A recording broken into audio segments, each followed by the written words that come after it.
তো hello welcome guys, কেমন আছো সব? আশা করি সবাই ভালো আছো। আজকে আমি এই ভিডিওতে বলবো আপনি আপনার ওল্ড পিএফ এর মেম্বার আইডি নিউ পিএফ এ কিভাবে ট্রান্সফার করবেন। তো ভাই সময় নষ্ট না করে ভিডিওটা করে শুরু। ভিডিওটা পুরো এন্ড পর্যন্ত দেখবেন, স্কিপ না করে। তো সবার প্রথমে আমি কি করবো গাইস, ক্রোম ব্রাউজার দেখতে পাচ্ছেন, ক্রোম ব্রাউজার অ্যাপ্লিকেশনে চলে যাব। ক্রোম ব্রাউজার অ্যাপ্লিকেশনে যাওয়ার পর সার্চ অর টাইপ ইউআরএল, এখানে আমি লিখে নিব ইউএএন লগইন। ইউএএন লগইন লিখে নেওয়ার পর এখানে আমি সার্চ করে নেব। সার্চ করে নেওয়ার পর একটু জুম করে নিব। একটু জুম করে নেওয়ার পর এখানে দেখতে পাচ্ছেন একটি অপশন চলে আসছে,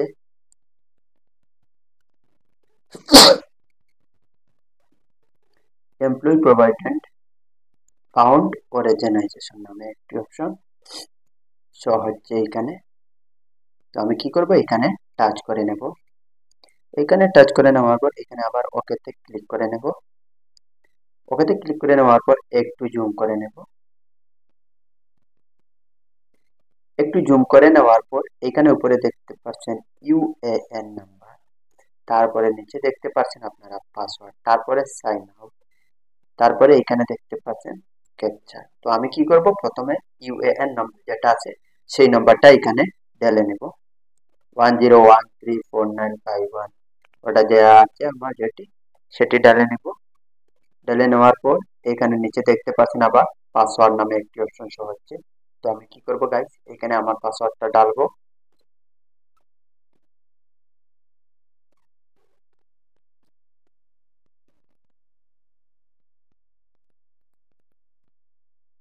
এখানে আমার পাসওয়ার্ডটা ঢেলে নিব। নেটওয়ার্কটা একটু স্লো, যার জন্য মোবাইলটা একটু স্লো হয়েছে, তার জন্য কাজ করছে না। এখানে আমার পাসওয়ার্ডটা ঢেলে নিচ্ছি। পাসওয়ার্ডটা ঢালার পর এখানে আমি ক্যাপচারটা ঢেলে নিব। একটু জুম করব, DX5XB, ওটা ছোট বি, ছোট বি ঢালে নেওয়ার পর এখানে একটু জুম করে নেওয়ার পর আমি সাইন ইনে টাচ করে নেব। কি করবো, এখানে সাইন ইনে আমি টাচ করে নেব।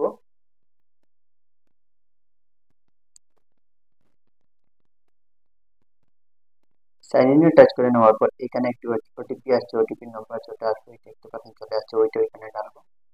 ঢেলে নেওয়ার পর আবার আমি নিচে স্ক্রিপ্টটা ডালবো। ঢেলে নেওয়ার পর সাবমিটে ক্লিক করেন। সাবমিটে ক্লিক করে নেওয়ার পর একটু জুম করে নেব। একটু জুম করে নেওয়ার পর ভিউ নামে আপনারা দেখতে পাচ্ছেন একটি অপশন, সে হচ্ছে ভিউ এর টাচ করে নেব। টাচ করে নেওয়ার পর সার্ভিস হিস্ট্রি নামে একটি অপশন এখানে শো হচ্ছে।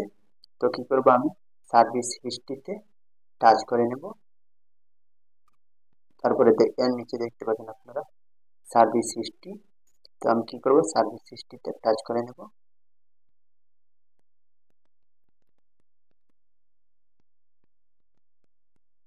সার্ভিস হিস্ট্রিতে টাচ করে নেওয়ার পর আমার পিএফ ইউএন নাম্বারে যতটুকু ক্লেম আছে সব ক্লেমটি শো হচ্ছে। এখানে দেখতে পাচ্ছেন আমার 3টি ক্লেম শো হচ্ছে। তারপরে ইপিএফও, তারপরে আমার জয়েনিং ডেট, এক্সিট ডেট, সবকিছু এখানে শো হচ্ছে, আপনারা দেখতে পাচ্ছেন পুরা ডাইন দিকে। তারপরে আমি কি করবো, আবার ব্যাক চলে যাব। ব্যাক চলে যাওয়ার পর অনলাইন সার্ভিস নামে একটি অপশন দেখতে পাচ্ছেন আপনারা শো হচ্ছে। আমি কি করব, অনলাইন সার্ভিসে চলে যাব। এটা তো অলরেডি হয়ে গেছে। তারপরে আমি অনলাইন সার্ভিসে চলে যাব।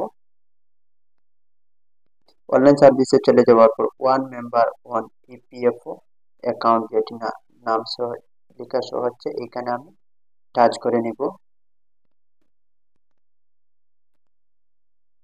এখানে টাচ করে নেওয়ার পর দেখতে পাচ্ছেন আমার সব ডিটেলসটা এইখানে চলে আসছে।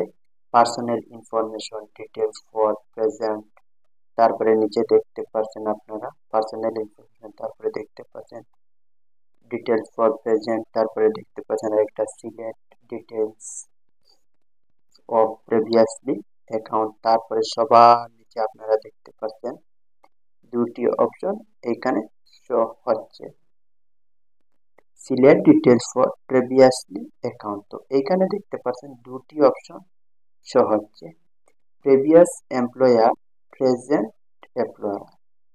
তো দুটি অপশন এখানে দেখতে পাচ্ছেন অলরেডি শো হয়েছে। তো আমি কি করবো, প্রেজেন্ট এমপ্লয়ার নামে যেটি আছে সেইখানে আমি ক্লিক করে নেব। সেইখানে ক্লিক করে নেওয়ার পর আপনারা দেখতে পাচ্ছেন মেম্বার আইডি ইউএএন, এখানে দুটা খুঁজছে। যদি আপনার মেম্বার আইডি যেটা দিয়েছে সার্ভিস হিস্ট্রিতে গিয়ে সেটা যদি আপনার জানা থাকে এখানে ডালবেন না, গিয়ে এখান থেকে ডালতে পারবেন। আর ইউএন নাম্বারটা যদি আপনার জানা এখানে, তাহলে ইউএন নাম্বারটা শো হচ্ছে। তো আমি গাইস কি করবো, এখানে আমার মেম্বার আইডিটা আমার ইয়াদ নাই, এখানে আমি আমার ইউএন নাম্বারটা ডালবো।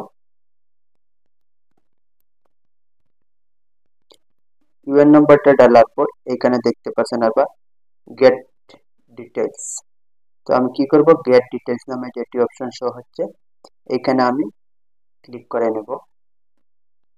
ইউএন নাম্বারটা আমার অলরেডি ডালা হয়ে গেছে। তো আমি গেট ডিটেলস যেটি অপশন শো হচ্ছে এখানে আমি টাচ করে নেব। এইখানে টাচ করে নেওয়ার পর আপনারা দেখতে পাচ্ছেন নিচে এস্টাবলিশমেন্ট কোম্পানি সিলেক্ট, দেখতে পাচ্ছেন একটি অপশন নতুন চলে আসছে। তো আমি যে কোম্পানিতে কাজ করছি এবং কয়টা কোম্পানিতে কাজ করতো, আমি 3টে কোম্পানিতে কাজ করছি। এখানে দেখতে পাচ্ছেন সিলেট এস্টাবলিশমেন্ট এসআরএস এন্টারপ্রাইজ নামে একটি কোম্পানিতে কাজ করছি। আর এখন আরেকটি নতুন কোম্পানিতে কাজ করি। তো ওই কোম্পানিটা এখানে শো হচ্ছে না, পরে শো হবে। তো আমি ওইটা এসআরএস কোম্পানিটা আমি সিলেক্ট করলাম। আর নতুন যেটা পুরান যে থাকলে তো ওটা আমি নতুন ওটা ট্রান্সফার করবো, ওটা আমি সিলেক্ট করে নিলাম।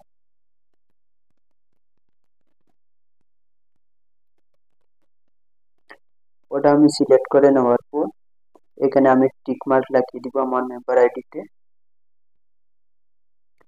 টিক মার্ক লাগানোর পর এখানে আমি গেট ওটিপি, এখানে দেখতে পাচ্ছেন OTP will be Aadhaar card linked mobile নাম্বারে একটা ওটিপি চলে আসবে। তো আমি কি করবো, গেট ওটিপিতে টাচ করে নেব।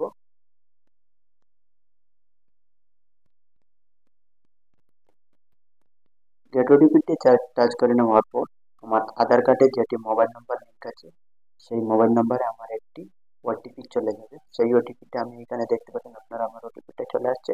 সেই ওটিপিটা এখানে আমি ডালবো। ডালার পর এখানে গেট ওটিপি নিচে আরেকটি অপশন দেখতে পাচ্ছেন আপনারা আপনারা সাবমিট। তো এই সাবমিটে আবার আমি ক্লিক করে নেব। সাবমিটে ক্লিক করে নেওয়ার পর আমার অলরেডি ওটা হয়ে গেছে। তারপরে আমি আবার অনলাইন সার্ভিসে চলে যাব। অনলাইন সার্ভিসে চলে যাওয়ার পর চেক ক্লেম স্ট্যাটাস নামে একটি অপশন শো হচ্ছে, এখানে আমি আবার টাচ করে নেব।